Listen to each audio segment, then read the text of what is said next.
महाराष्ट्र में भक्त हुए श्री त्रिलोचन जी, परम संत सेवी, श्री पंडरीनाथ भगवान के चरणों में ही रहते थे। पति पत्नी दोनों निवास करते थे, उनके कोई संतान नहीं थी, तो इसलिए उन्होंने जीवन भर क्या नियम अपनाया कि जो भी धन आदि उनके पास था, जो भी वैभव था, उन्होंने वो पंढरपुर आने वाले वैष्णवों की सेवा में खर्च करने का उसका मन बनाया कि यहां इतने दर्शनार्थी आते हैं, सबका भोजन प्रसादी सामग्री हमारे घर में बना करेगी। तो श्री त्रिलोचन जी पंढरपुर आने वाले दर्शनार्थियों को घर बुलाकर के प्रेम से भोजन पवाते थे,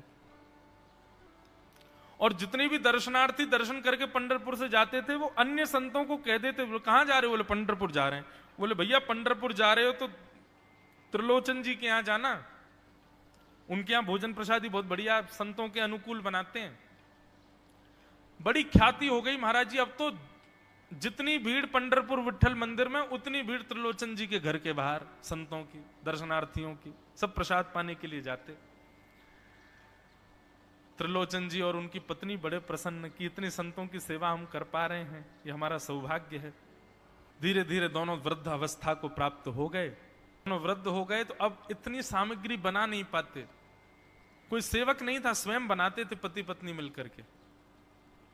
अब तो ऐसा हो जाता, कभी कभी दाल लग जाती, जल जाती, रोटियां सेकते तो रोटियां जल जाती।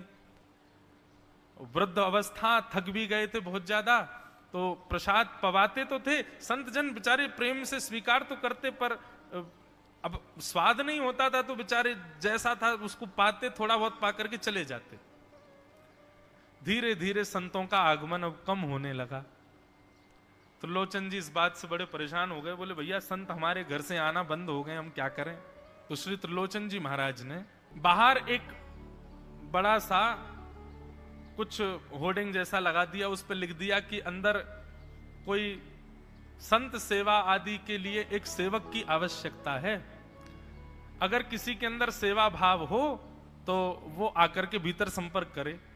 सेवा, ब्रजवासी सेवा, गौ सेवा, इन सब सेवाओं के प्रकल्प में यदि आप सेवक की कामना करोगे तो कहीं ना कहीं किसी ना किसी रूप में ठाकुर जी आएंगे सेवा के लिए। त्रिलोचन जी ने बाहर लिख दिया कि भाई संत सेवा के लिए सेवक की आवश्यकता है, यदि कोई सेवा भावी सेवा करना चाहता है तो भीतर आके संपर्क करे। अब यह बोर्ड पढ़ लिया हमारे श्री पंडरीनाथ भगवान ने, और श्री विठल भगवान एक छोटे से बालक का रूप धारण करके त्रिलोचन जी के यहाँ पहुंच गए। त्रिलोचन जी के यहाँ पहुंचे, त्रिलोचन जी बैठे थे। बोले साहब जी, आपने बाहर लिख रखा है संत सेवा के लिए यदि कोई इच्छुक हो तो भीतर आके संपर्क करे, मुझे सेवा करनी है। त्रिलोचन जी और उनकी पत्नी देखे, बोले कितना छोटा सा बालक है, कितना प्यारा है, ये तुम्हारे माता पिता नहीं है? बोले होंगे तो पता नहीं, मुझे तो पता नहीं, मैंने कभी देखा नहीं अपने माता पिता को, मैं अकेला ही हूं, ना मेरे कोई भाई है, ना कोई मेरे मित्र है, ना मेरे कोई बंधु है, ना मेरे माता पिता, मैं अकेला ही हूं। त्रिलोचन जी की पत्नी को तो इतनी दया सी आ गई, अरे राम राम, बेचारा अकेला बालक है। अच्छा चलो ठीक है, तुम यहां सेवा कर लेना, लेकिन कुछ नियम है उनको सुन लो। सबसे पहले तो अपना नाम बताओ, तुम्हारा नाम क्या है? विठल भगवान ही थे वो, तो छोटे से बालक के रूप में गए थे। बोले मेरा नाम है अंतर्यामी। त्रिलोचन जी बोले नाम सुनकर के तो ऐसा लगता है जैसे सच में अंतर्यामी है क्या? अच्छा बेटा अंतर्यामी, सेवा करोगे? बोले ये सेवा करना तो मेरा जन्म जन्मांतर का काम है, मैं यही तो करता हूं। संतों की सेवा करना, वैष्णवों की सेवा करना, भक्तों की रक्षा करना, ये मेरा जन्म सिद्ध अधिकार है, मैं इसी के लिए ही आता हूं। त्रिलोचन जी और उनकी पत्नी एक दूसरे का मुख देख करके बोले, नेक सा बालक है लेकिन बोलता कैसे? ठाकुर जी तो सत्य बोल रहे थे। बोले अच्छा, सुबह एक सब्जी बनानी पड़ेगी, दाल बनानी पड़ेगी, और हमारे यहां लगभग 100-150 संत आते हैं, उनके हिसाब की रोटी बनानी पड़ेगी, और सब बेटा तुमको करना पड़ेगा, हम थोड़ा बहुत सहायता कर देंगे, हमसे ज्यादा बनता नहीं है, तुमको ही सब सिद्ध करना पड़ेगा। अंतर्यामी भगवान बोले बिल्कुल निश्चिंत रहो, हम खीर भी बनाएंगे, हम रबड़ी भी बनाएंगे, हम रायता भी बना दिया करेंगे, हम 2-4 सब्जी और बना दिया करेंगे। त्रिलोचन जी बोले नेक्स्ट सा बालक, सब जानते हो तुम? बोले हाँ हमको सब आता है, दुनिया का कोई काम नहीं जो हमको नहीं आता हो, और सुनिए झाड़ू पोछा बर्तन भी कर देंगे हम। त्रिलोचन जी तो बड़े खुश हो गए, बहुत बढ़िया सेवक मिला यार, ये तो सब काम करता है। लेकिन भगवान बोले लेकिन अब हमारी शर्त सुनो। त्रिलोचन जी बोले तुम्हारी भी शर्त है? बोले हाँ। क्या शर्त है भैया? बोले हमारी पहली शर्त यह है कि हम दुनिया को बना के खिलाएंगे, लेकिन हमको आपको बना के खिलाना पड़ेगा, हम अपने हाथ का बना नहीं पाते, हम आपके हाथ का बना। और ये वास्तविकता है, ठाकुर जी पूरी दुनिया को पवाते हैं लेकिन स्वयं भक्त के हाथ से बना ही पाते हैं। ठाकुर जी बोले हम सारे संतों को बना के पवाएंगे, लेकिन हम अपने हाथ का बना नहीं पाते, आपको हमारे लिए बनाना पड़ेगा। त्रिलोचन जी की पत्नी बोली छोटा सा बालक, इसका आधे हाथ का तो इसका पेट है, एक रोटी में झिक जाएगा ये, इसके लिए मैं बना दिया करूंगी। ठीक है लला, तू बिल्कुल चिंता मत करो, तुम्हारे लिए भोजन हम बना दिया करेंगे। हमारी एक शर्त और सुन लीजिए। बोले क्या? हम कितना भी खाएं हमको टोकना नहीं कभी कि इतना क्यों खा रहे हो। त्रिलोचन जी बोले भैया हम क्यों टोकेंगे, तुम बढ़िया 2-3 रोटी खा लिया करना। बोले 2-3 रोटी तो हमारी दाढ़ में छुप जाती है कहीं पर, हम तो प्रेम से पाते हैं। बस आप लोग ये नियम याद रखना, आप कभी ये मत कहना कि इतना क्यों खा रहे हो। और सुनिए एक बात, अगर हमारे सामने कही तो अपराध बनेगा ही, आपका नियम टूटेगा ही। किसी और से जाकर के यदि आपने कह दिया कि बहुत खाता है, क्या बताएं, तो हम उसी दिन अंतर ध्यान हो जाएंगे, उसी दिन आपका घर छोड़ के चले जाएंगे, फिर दूरते रहना सेवक। त्रिलोचन जी बोले हम क्यों कहेंगे भैया, हम तो कभी नहीं कहेंगे, हम दोनों तुमको वचन देते हैं, तुम प्रेम से रहो, सबका सेवा करो, हम कभी नहीं कहेंगे कि इतना खाता है। भगवान बोले तो ठीक है, फिर कल से सेवा शुरू। अगले दिन महाराज त्रिलोचन जी और पत्नी उठे सवेरे ब्रह्म मुहूर्त में, देखा तो महाराज भीतर ही ठाकुर जी बढ़िया अपनी कमर कस करके, सिर पर ढांटा बांध करके, मुंह पर कपड़ा लगा करके और कढ़ाई में लिए चला रहे हैं, बना रहे हैं दाल। एक हाथ से दाल बना रहे हैं, फिर दौड़ के जाते हैं दूसरी कढ़ाई पे, वहां पर खीर बना रहे हैं, फिर कहीं जाते हैं वहां पूड़ी उछाल उछाल करके धर रहे हैं। त्रिलोचन जी और उनकी पत्नी देख रहे खड़े खड़े, अकेले ठाकुर जी सब बना रहे हैं, नेक्स्ट सा बालक। 8 बजे से संतों की जमात आनी प्रारंभ हो गई, सुबह के समय हो गया। महाराज अकेले ही पत्तल लेकर के दौड़ते हैं, सारे संतों को पत्तल बांट जाते हैं, फिर अकेले ही सामग्री लेकर के जाते हैं और लेकर के सबको बांटते हैं। त्रिलोचन जी कोई सामग्री लेके जाएं तो ठाकुर जी बीच में ही आ जाते हैं, बाबूजी आप जाके बैठो, मैं बांट रहा हूं ना, आप उठ के मत आओ, आप उठ के आओगे सब फैल जाएगा, मैं कर रहा हूं ना सब। अकेले ठाकुर जी, अकेले अंतर्यामी भगवान सब कर रहे थे। और त्रिलोचन जी और उनकी पत्नी बड़े प्रसन्न, जय हो विठोबा, तेने तो भैया ऐसा लगे साक्षात तुम ही आ गए हो, कितनी कृपा हो रही है, देखो कैसा सेवक मिला है। हमें भली संतान नहीं दी ठाकुर जी ने, लेकिन ऐसा सेवक दिया है जिससे परिपूर्ण आनंद हो गया है। संतों की भोजन प्रसादी हुई, महाराज खूब प्रेम से सब संतों को पवाया, संत भी सब वाहवाही करके गए, बोले वाह त्रिलोचन जी आपके यहां खूब बार पाया, लेकिन आज जैसा प्रसादी हमने कभी नहीं पाई। त्रिलोचन जी बड़े प्रसन्न। सब संत चले गए, भगवान तुरंत पहुंचा लिया है, पूरे फर्श को मार्जन कर दिया, सब बिल्कुल सारी दरी वरी समेट करके रख दी, सब पत्तल आदि सबको व्यवस्थित कराए, सारे बर्तन मांज करके धर दिए, सब बिल्कुल व्यवस्थित करके, और आकर के ठाकुर जी सामने बैठ गए। मैया अब सेवा हमारी तो पूर्ण हो गई, अब हमारी पेट पूजा करो, अब आप लगो रसोई में, हमारे लिए बनाओ। वो तो इतने भाव में आ गए, अरे मेरे लाला मैं अभी बना के लाती हूं। सुंदर सुंदर सब्जी बनाई, सुंदर रोटी बनाई, सुंदर खीर बनाई, थोड़ी थोड़ी एक एक दोना, 2-2 दोना मान लो सब्जी बनाई, 2-2 दोना खीर बना दी, 10-5 पूड़ी बना दी, ठाकुर जी की बढ़िया थाली लगाई, थाली लगा करके सामने धर दी। अंतर्यामी भगवान बैठ गए, प्रेम से पाने लगे, पाते जाए महाराज, वो तो खाते जाए, खीर उठा करके पी जाए, सब्जी उठा के पी जाए, और लाओ मैया भूख लगी है जल्दी लाओ।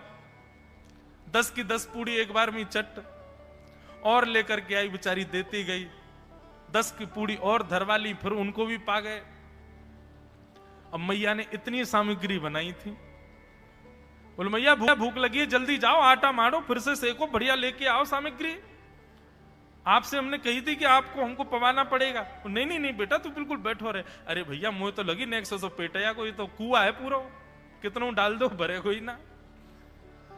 महाराज आटा मारते मारते शाम हो गई, शाम तक ठाकुर जी पाते ही रहे और खूब पेट भर के पाया। महाराज एक आसन पर अखंड 4 घंटा बैठ करके भोजन किया और भोजन करने के बाद ठाकुर जी बोले ठीक है सेठ जी अब आओ, लाओ तेल ले आओ, आपकी नक मालिश कर दूं, आपकी नक सेवा कर दूं, आप थक गए होंगे। त्रिलोचन में नहीं नहीं इसकी नहीं नहीं क्यों नहीं है, तेल लेकर के उनकी मालिश भी कर दें। इस प्रकार चले। त्रिलोचन जी की पत्नी बेचारी पहले दिन तो कुछ नहीं बोली, दूसरे दिन भी कुछ नहीं बोली, तीसरे दिन उसके मन में आया, बोले ये क्या कर लिया हमने, सुबह जितना भोजन बनना चाहिए उतना तो ये अकेला ही पाता है, सुबह संतों का ये बना देता पर शाम को इसके लिए जितना बनता वो संतों के बराबर ही बैठता है पूरा। त्रिलोचन जी कहते नहीं नहीं तुमको याद नहीं उसने कहा था कभी कहना नहीं है ऐसा। बोले हाँ नहीं नहीं मैं ध्यान रखूंगी, नहीं कहना है। लेकिन अंतर्यामी भगवान तो खूब प्रेम से घर के सारे काम कर रहे हैं उनके। महीना 1.5 महीना बीत गया, खूब आनंद से सेवा चल रही थी। एक दिन त्रिलोचन जी की पत्नी पड़ोस में किसी के पास बैठी थी, तो पड़ोसी तो होते ही हैं सब घर के बात बोलने वाले, उन्होंने कह दी बोले कि आपके घर में तो आजकल बड़ी खुशहाली आ गई है। त्रिलोचन जी को देखा चेहरे पे कैसा तेज आ गया, लाल लाल टमाटर जैसे गाल हो गए उनके। बोले अरे वो आया है ना अंतर्यामी सेवक हमारा, बहुत सेवा करता है, प्रसादी वगैरह सब वही बनाता है, फिर मालिश करता है उनकी, बढ़िया बढ़िया उनके लिए जूस निकालता है, बढ़िया उनको सब भोजन पानी पवाता है, इसलिए इस वजह से त्रिलोचन जी बढ़िया। वो त्रिलोचन जी तो बढ़िया हो गए, तुम सूख गई हो, तुम इतनी पतली दुबली क्यों हो गई, मेरा दुख कौन जाने। वो सबकी सेवा करता है पर अपनी सेवा मुझसे करवाता है। अरे छोटा सा तो है, ऐसे मटक मटक के जाता है, हम तो उसको देखने के लिए खड़े रहते बाहर, कैसे बढ़िया लगता है। कई लोग तो देखने ही आते हैं उसको कि कैसे सब्जी परोस रहा है, कैसे पूड़ी परोस रहा है, कितना सुंदर लगता है। छोटा सा तो है, उसकी क्या सेवा करनी पड़ती है। अरे बहन तुम क्या जानो, 2, 4, 5, 10 किलो आटे की कब कब में रोटियां पूड़ियां खा जाता है चपेट करके, कुछ पता नहीं चलती, पेट है कुआ है समुद्र है क्या है पता नहीं चलता है, इतना खाता है इतना खाता है इतना खाता है। 4 घंटे की समाधि पर बैठता है एक साथ, थाली नहीं थाल लगाना पड़ता है उसके लिए, इतना खाता है। जैसे ही कहा इतना खाता है, ठाकुर जी अंतर ध्यान हो गए। शाम का समय, त्रिलोचन जी रोज शाम होते ही बैठते थे, थोड़ी देर कुछ चर्चा आदि करते थे भक्तों की। त्रिलोचन जी ने बुलाया, अंतर्यामी, ओ बेटा अंतर्यामी कहां हो, जल्दी आओ, चलो शाम हो गई है, थोड़ी देर बैठे कुछ सत्संग करें कीर्तन करें। अंतर्यामी नहीं आए, पूरे घर में खोज लिया ठाकुर जी नहीं मिले, रसोई घर में खोज लिया ठाकुर जी नहीं मिले, पड़ोसियों से पूछ लिया नहीं मिले, सब्जी मंडी देख आए ठाकुर जी नहीं मिले, पूरा पंढरपुर देख लिया लेकिन ठाकुर जी नहीं मिले। त्रिलोचन जी बड़े उदास हो गए, पत्नी से कहने लगे पता नहीं कहां चला गया, कहां गया होगा पता नहीं। देवी तुमने उससे ये तो नहीं कह दिया था कि इतना क्यों खाते। बोले नहीं नहीं मैं तो कान पकड़ती हूं, मैं कभी नहीं कहती उससे।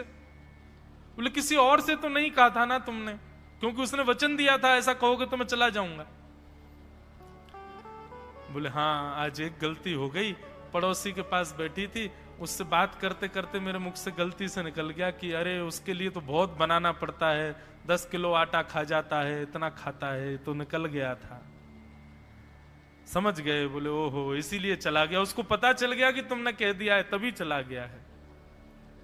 त्रिलोचन जी और उनकी पत्नी दोनों श्री पंडरीनाथ भगवान मंदिर के दहली पर जाकर के बैठ गए। जाकर के ठाकुर जी के आगे हाथ फैला करके कहने लगे, बोले नाथ, हे पंडरीनाथ, आपने हमको संतान नहीं दी, पुत्र नहीं दिया, पुत्री नहीं दी जीवन में, हमने कभी उसकी अपेक्षा नहीं की, हमने कभी आपसे शिकायत नहीं की कि हमको संतान क्यों नहीं दी है। पर नाथ, एक सेवक हमारे जीवन में आया और जब से वो सेवक आया हमारे यहाँ संतों की सेवा होने लगी, हमारे यहाँ कीर्तन होने लगा, हमारे यहाँ सत्संग होने लगा, हमारे यहाँ खूब आनंद की उमंग होने लगी। उस सेवक ने हमको आपसे और प्रेम करवा दिया। ठाकुर जी, हम आज आपसे दोनों भीख मांग रहे हैं, हमें कुछ मत दीजिए, आप भी मत मिलिए हमको इस जन्म में, लेकिन हमारे उस सेवक अंतर्यामी को हमको वापस कर दीजिए भगवान, वो जहां कहीं भी हो उसको वापस भेज दो हमारे पास। ऐसा कह करके रुदन करने लगे, नेत्रों से आंसू गिरने लगे, चरणों में प्रणाम करके श्री पंडरीनाथ भगवान को रुदन करने लगे त्रिलोचन जी और उनकी पत्नी। इतने में ही स्वर सुनाई दिया, बाबूजी। अंतर्यामी का स्वर सुनते ही पीछे मुड़ करके देखा तो पीछे तो कोई दिखा नहीं। अरे इधर देखिए, पीछे कहां देख रहे हैं? वापस से पंडरीनाथ भगवान की ओर देखा तो श्री पंडरीनाथ भगवान की जगह ही अंतर्यामी बालक खड़ा हुआ है, सामने खड़े होकर के उनको आशीष दे रहा है। त्रिलोचन जी तो भाव विह्वल हो गए, बोले कैसी कृपा नाथ आपकी। बोले आप ही थे क्या? बोले तो इतनी अच्छी संत सेवा, इतनी अच्छी खीर, इतनी अच्छी पूड़ी, इतनी अच्छी सब्जी, और आपकी जो सेवा और इतने अच्छे अच्छे सत्संग कीर्तन, ये मेरे अलावा कौन कर सकता है? संतों की सेवा तो मैं ही करता हूं ना। आपने संत सेवा के लिए सेवक मांगा था, इसलिए मैं ही आपके यहां चल करके आ गया। और श्री त्रिलोचन जी पर अद्भुत कृपा करके भगवान ने उनको कृतार्थ